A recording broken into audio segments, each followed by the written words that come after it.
اعوذ باللہ من الشیطان الرجیم بسم اللہ الرحمن الرحیم اللہم صلی علی محمد وآل محمد مومنین مسلمین رسول خدا صلی اللہ علیہ وآلہ وسلم ارشاد فرمینن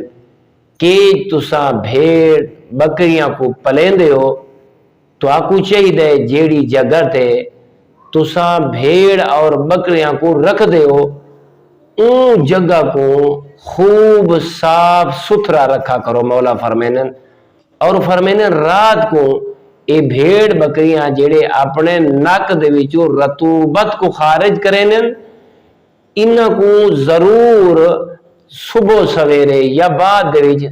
صاف اچھی طرح کر گدا کرو۔ اور مولا فرمینن یاد رکھو جیڑی جگہ تے بھیڑ بکریاں تساں رکھ دے ہو ان جگہ تے جا نماز بچھا کے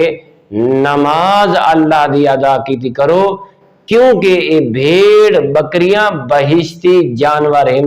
اللہ ان جگہ تے عبادت کو قبول فرمیندہ ہے۔ والحمدللہ رب العالمین۔